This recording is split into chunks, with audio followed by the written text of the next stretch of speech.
want to read something because you brought up something about blame, which I find interesting. That I think people miss like blame versus like responsibility.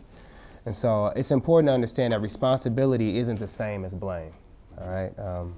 While blame determines who was at fault for something, responsibility determines who is committed to improve things. And it seems that you were like committed, it's really committing to yourself to improve things, you know? So I feel like this is why you're sitting here. You went to go do the work, you know what I mean? And you're committed to improving things, and I think it's gonna really stand out in your next relationship. So. I hope so. Yeah, you know. Anybody wanna chime in on number 2? A lot of y'all had a lot to say. I know, you don't have to make it personal, but like, you know, do you wanna say anything? You cool? I'm cool. Okay. Yeah. Man.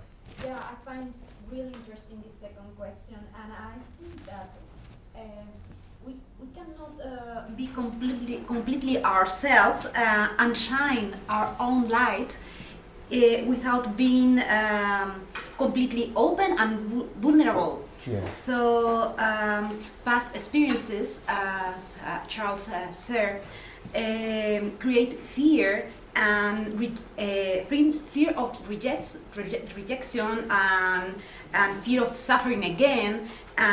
So we create like shields and masks that protect ourselves from what we believe that is dangerous for us. And this, I think that doesn't allow ourselves to create something beautiful in a new relationship. Yeah. So I think that this, yes, past relationships really affect to our current.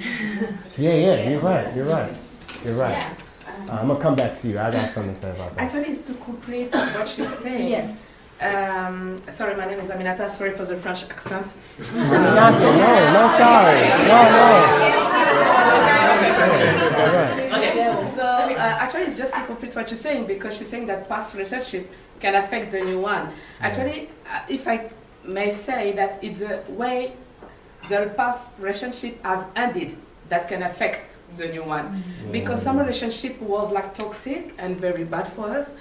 So when we like finish this relationship, we are ready to love again, but for the real love, meaning that we leaving the past relationship with everything bad. So when we find a new one, we are like totally new and we open again.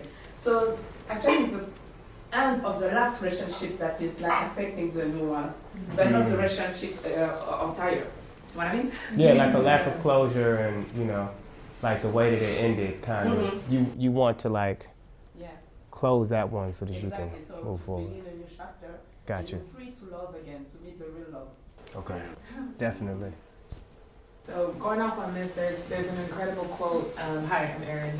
There's a lot of people here that don't know. Erin with an E. I'm Erin with an A. There's a really important quote that I've been ruminating on. That obviously it's by Maya Angelou. One of the most important quotes about love I think that exists in the entire world, which is always have the courage to try love one more time and always one more time. And I feel that whether you identify with that or you're super just feel super damaged and that you can't be open to love and what love could look like, depending on, I think a lot of the issue that a lot of us have when we kind of going off of what both of you guys are saying, is that we try to recreate the best and most euphoric and most exhilarating part of a love that we had before, and we almost sometimes put out of our minds how it ended or why it ended, or the parts of that euphoric part of love or that relationship that were actually unsustainable from the beginning.